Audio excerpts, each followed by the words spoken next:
PBH Perhaki langsung memberikan bantuan hukum kepada Ibtu Rudiana, ayah dari korban Eki. Elsa Syarif yang merupakan tim kuasa hukum menyebut Rudiana dan keluarga patut mendapatkan keadilan.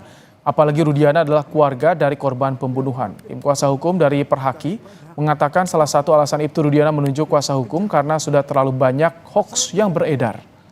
Saya terus berupaya dan bekerja sama dengan Reskrim.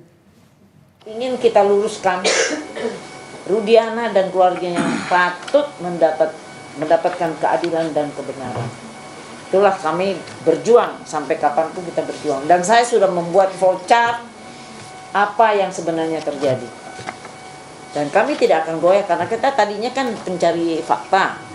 Setelah kita lihat, oh yang mana yang benar itu kita tahu sekarang. Jadi kita tidak tergoyahkan. Perhaki tidak akan tergoyahkan. Kita di pihak korban dan kita mohon didukung dengan doanya saja untuk merubah cara berpikir publik bahwa ini korban, jangan jadi dikorbankan lagi. Cirebon oleh Pak Rudiana timnya kepada Sarse itu kan langsung mengaku, kan ada dibikin itunya notolonya sebelum di BAP. Begitu yakin, dan yang ngomong kan mereka yang bisa. Jadi Anda jangan deh Rudiana seolah-olah membuat satu rekayasa 11 orang begini-begini, nggak mungkin. Itu cerita dari pihak itulah yang saya bilang jadinya.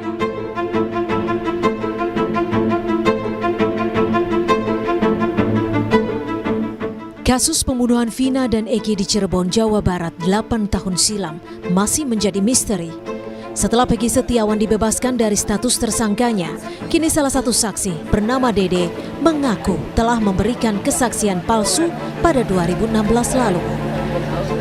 Dalam wawancaranya di kanal YouTube Deddy Mulyadi, Dede mengungkap jika kesaksian yang ia berikan kala itu adalah palsu dan keterangannya telah diarahkan oleh Aep yang merupakan saksi kunci kasus Vina dan Rudiana, ayah korban Eki yang juga merupakan seorang anggota polisi.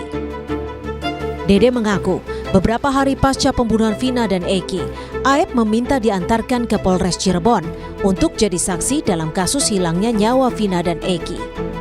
Menurut Dede, saat itu Aep meminta dirinya untuk turut pula bersaksi. Saya bingung, Pak. Saya bilang, apa ini nggak keberatan, kata saya. Kata dia, ya udah ngikutin aja, katanya. Ya saya dalam hati ya sebenarnya saya pengen, Pak, nggak mau jadi saksi, saya pengen keluar dari situ, cuman saya udah di dalam, saya bisa apa maksudnya. Sudah di dalam kan ya. Kamu bukan posisi terdakwa, bukan posisi tersangka. Cuman saya bingung, saya takut, ada rasa takut, ada rasa kan saya kan istilahnya nggak ngerti hukum, Pak. Ngomong saksi kamu palsu nggak? Palsu, Pak. Saya bilang palsu. Kamu bohong di depan penyidik. Bohong. Kenapa kamu bohong di depan penyidik? Ya karena saya disuruh, Pak. Disuruh oleh siapa? Disuruh dengan Aep sama Pak Rudiana. Hingga kini peran Ibtu Rudiana, ayah korban Eki, masih menjadi pertanyaan. Sejumlah pihak mendesak Ibtu Rudiana muncul ke publik dan menjelaskan sejauh mana dirinya memegang kendali atas kesaksian yang menyebabkan para terpidana menjalani hukuman penjara seumur hidup. Kuasa hukum 7 terpidana dalam kasus Vina, Otto Hasibuan, menyatakan ada indikasi kekeliruan dalam menangani kasus pembunuhan Vina dan Eki. Hal ini bisa dibuktikan dengan dikabulkannya pra-peradilan Peggy Setiawan. Otto bilang, jangan sampai polisi melakukan kesalahan dalam penanganan kasus Vina akibat adanya kesaksian palsu. Sudah ada putusan yang membatalkan penetapan tersangka. Ini kan suatu indikasi yang kuat, ya. Indikasi yang kuat untuk menunjukkan ada kekeliruan. Jangan sampai polisi ini melakukan kesalahan karena adanya saksi-saksi bersaksi palsu. Kasihan polisi kan? Ya kan? Kalau sampai kesalahan polisi ini karena ada kesaksian palsu dari saksi, ini kan kasihan kepolisian. Jadi kita lihat juga gitu loh. Itu tujuan kita gitu loh. Dalam kesaksian di putusan hakim tahun 2016, Dede bersama Aep disebut memberikan keterangan yang mengaku menyaksikan insiden pelemparan batu sepeda motor Eki dan Vina. Berdasarkan kesaksian inilah, 8 orang menjadi terpidana dalam kasus ini. 7 diantaranya masih mendekam di penjara dengan hukuman seumur hidup. Tim Liputan, Kompas TV. Dalam pernyataan terbaru, Dede mengaku bersalah karena memberikan keterangan palsu atas arahan dari Aep dan Ibtu Rudiana. Hal ini disampaikan bersama Otto Hasibuan, kuasa hukum terpidana kasus Vina dalam konvers sore ini. Dede mengaku siap dengan segala risiko yang terjadi. Ya.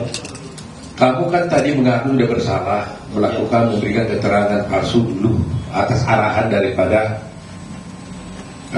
Aep dan juga Rudiana. Ya, kita juga pernah melaporkan kamu juga. Ya, iya kan? Tapi sekarang kamu datang mengaku bersalah. Kamu tahu risikonya ini? Kamu tahu Pak, sangat tahu risikonya. Kamu tahu bahwa kamu bisa dipenjara gara-gara pengakuanmu sekarang ini? Tahu Pak, saya siap risikonya Pak.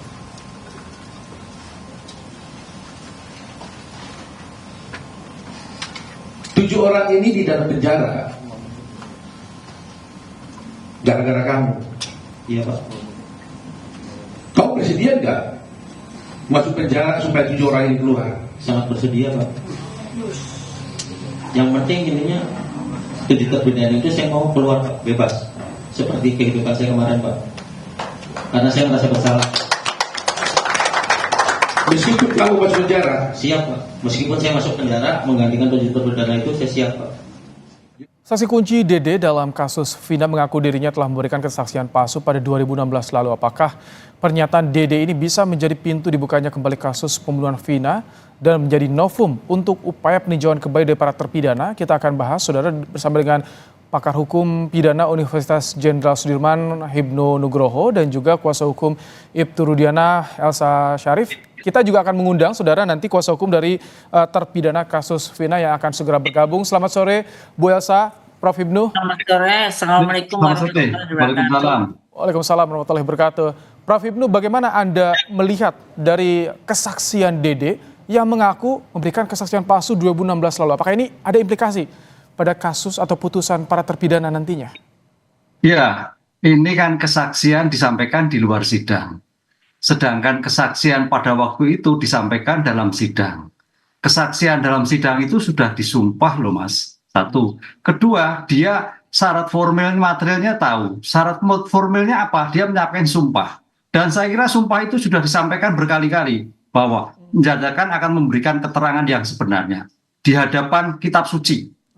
Kedua, mengenai apa yang ia lihat dia sendiri. Satu, itu syarat keberadaan saksi.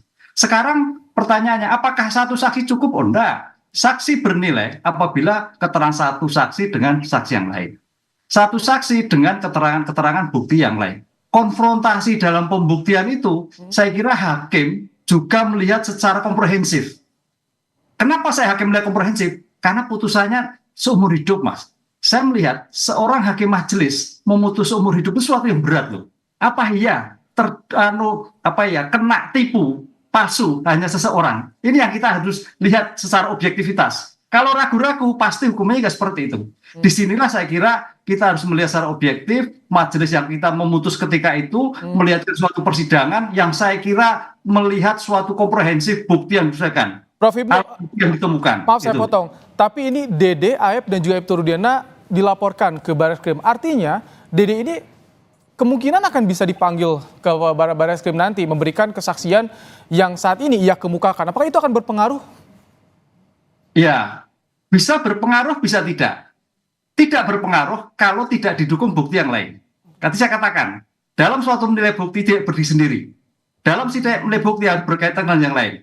Tidak berpengaruh, tidak berkait. Berpengaruh kalau sampai Dede, Aep itu melakukan bukti-bukti yang lain. Jadi hanya disampaikan dalam podcast, tapi bukti yang lain apa? Bukti fisiknya apa? Keterangan yang bagaimana? Korelasi yang terjadi seperti apa? Itu harus dilakukan. Jadi tidak bisa hanya menyampaikan seperti itu, Mas. Disinilah saya kira nanti testimoni-testimoni itu tidak akan berguna ketika tidak didukung bukti-bukti yang dituangkan oleh Dede atau yang ditemukan Dede di persidangan ketika itu. Baik, Bu Elsa, dengan mulai banyaknya gelombang kesaksian-kesaksian yang kini mulai menunjukkan Ibtu Rudiana, bagaimana kuasa hukum merespon? Apa upaya yang akan dilakukan oleh kuasa hukum dalam waktu dekat soal ini, Bu Elsa? Ya, saya kan akan menjelaskan bahwa dari awal pembunuhan ini berencana dan kemudian secara kejam mereka merekayasa seolah-olah terjadi kecelakaan.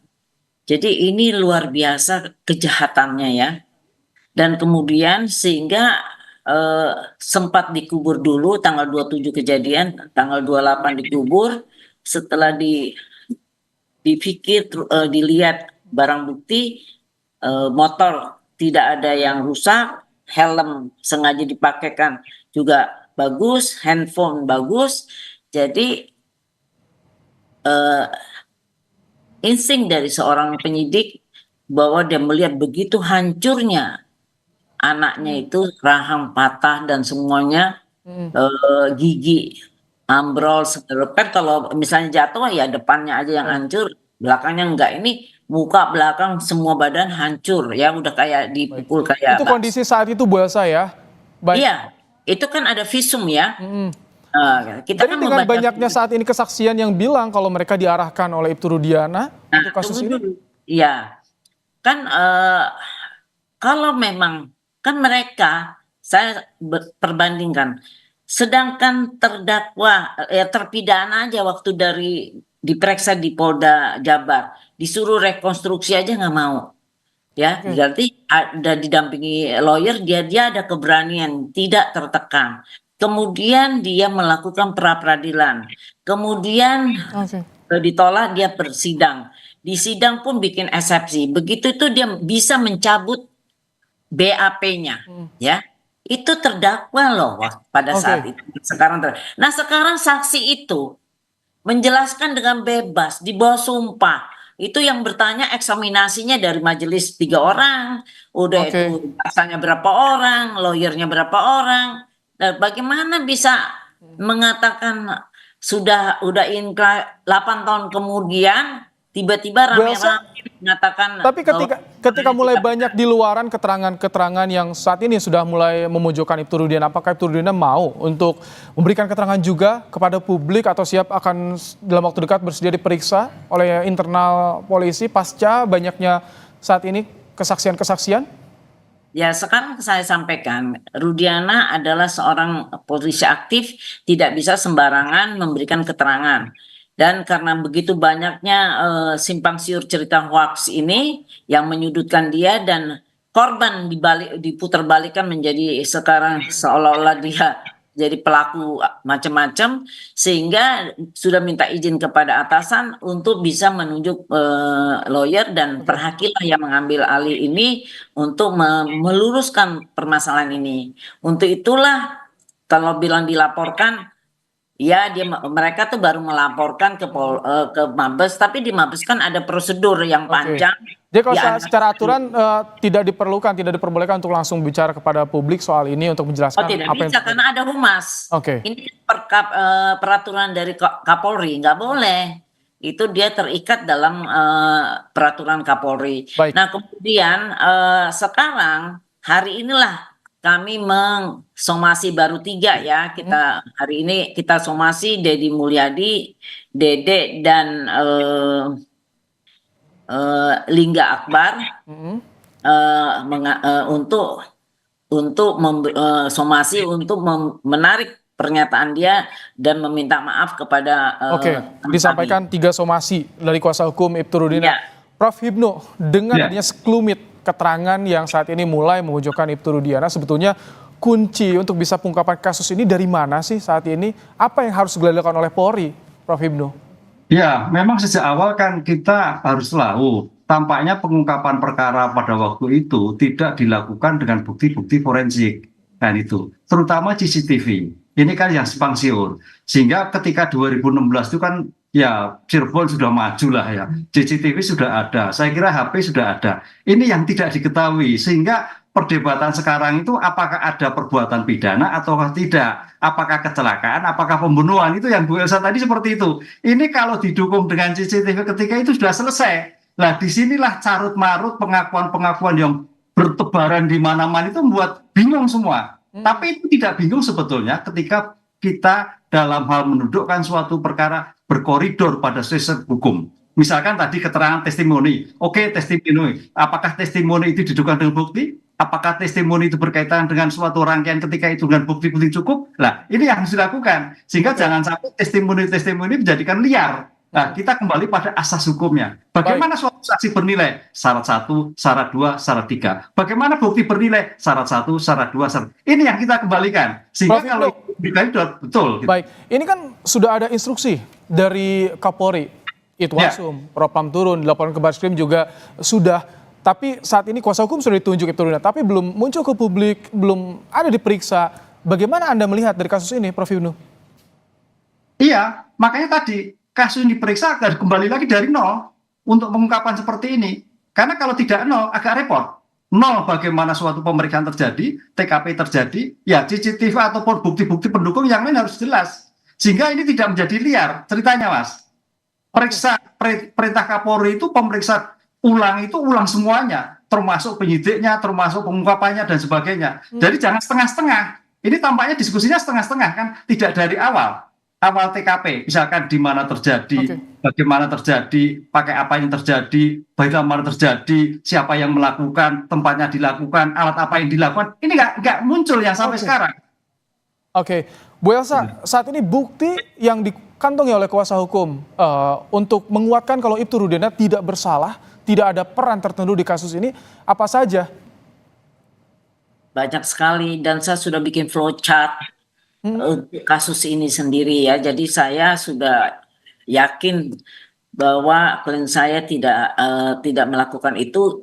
Klien saya itu pangkatnya nggak tinggi, Mas. Dia cuman itu, dan perkaranya perkara hanya 3 hari di Polres Cirebon, kemudian ditarik ke Polda karena ternyata tadinya dikira kecelakaan, ternyata tidak, ya. Dan terus pengangkatan jenazah yang sudah dikuburkan, terus di 9 hari kemudian itu perintah semua dari Polda. Kalau soal intervensi pada saat penyelidikan itu bagaimana? Karena kan Ibtu Rudiana memegang bidang narkoba, tapi masuk di ranah reskrim, itu banyak pertanyaan seputar itu. Bu Elsa, seperti apa keterangan dari Ibtu Rudiana kepada kuasa hukum? Saya jelasin, saya justru mau rinci ya. Itu tanggal 27 kejadian, dibilang terus tanggal 28 dikuburkan karena dibilang kecelakaan. Setelah itu, setelah dilihat tidak masuk akal, kemudian dapatlah berita dari AEP dan Dede bahwa ada terjadi kejar-kejaran, lempar batu dan segala rupa terhadap motor yang ini dikendarain. Dan jangan pikir masih selain Aib dan Dede, masih ada lagi saksi-saksi lain yang mengetahui bahwa terjadi ada kayak tawuran itu, ya. Ini ada saksi lain. Atasan dari Ibtu Rudiana apakah sempat diperiksa juga yang bertanggung jawab langsung? Saksi-saksi lain? Enggak, atasan Ibtu Rudiana yang menangani kasus saat itu, apakah juga pernah diperiksa juga internal oleh Polri? Kemarin ini kan diperiksa semua, asistensi dari Mabes Polri, Kompolnas, semuanya sudah turun, dan karena menerima dari banyak masalah-masalah viral ini, Rudiana sudah diperiksa di Propam. Tapi itu berdasarkan BAP 2016, Bu Elsa ya? Bukan, kan diperiksanya baru, jadi kan semuanya sudah diperiksa. Dan sudah dinyatakan Rudiana tidak menyalahi prosedur karena dia cuma sebagai pelapor. Dan juga di Polres Polres Cirebon itu hanya 3 hari, kemudian ditarik di Polda. Seluruhnya adalah penyidikan di Polda. Nah, kita jangan bicara Rudiana aja ya, karena kalau dicabut sekarang ini kita sibuk mengamankan saksi-saksi kunci. Boleh dicabut satu-satu saksi kita, tapi kan tidak semuanya mau mencabut. Dan kemudian kalau memang benar si Dede itu atau Lingga Akbar bilang dia memberi keterangan palsu, kan dia dalam keadaan bebas. Setelah itu kenapa baru sekarang dia baru nyambut-nyambut setelah viral? Kami tangkap. Ada sudah disampaikan juga ya, somasi oleh kuasa hukum gitu loh. yang ini harus dijawab oleh tadi 3 pihak tadi. Prof Hipnu, dengan banyaknya saat ini simpang siur, singkat saja, bagaimana Itwasum, Propam dan Bareskrim dalam bertindak untuk saat ini agar terungkap terang, Prof? Ya, saya sepakat dari Bu Elsa tadi bahwa ini bukan seorang Ibtu Rudiana, tapi adalah penyidikan. Penyidikan itu adalah institusi. Nah, itu. Siapa institusi yang dilakukan? Memang pada waktu itu mungkin Ibtu Rudiana. Ingat loh, seorang polisi itu adalah dalam konstitusi sebagai penegak hukum, sebagai pengayom, pelindung, penegak hukum. Sehingga pangkat apapun itu sebagai polisi. Nah, kebetulan ini polisi sebagai korban, kan gitu. Oleh karena itu, dengan pangkat apapun sebagai penegak hukum, wajib menyerahkan kepada penyidik yang berwenang. Oke. Nah, dalam hal seperti ini saya kira lembaga, siapa Polda Jawa Barat yang melihat bahwa sejauh mana profesionalisme penanganan perkara tersebut. Gitu Mas. Oke, kami tangkap. Terima kasih untuk pandangan Anda, Prof Hipnu, Bu Elsa, Syarif. Terima kasih juga telah bergabung bersama kami di Kompas Petang sore hari ini.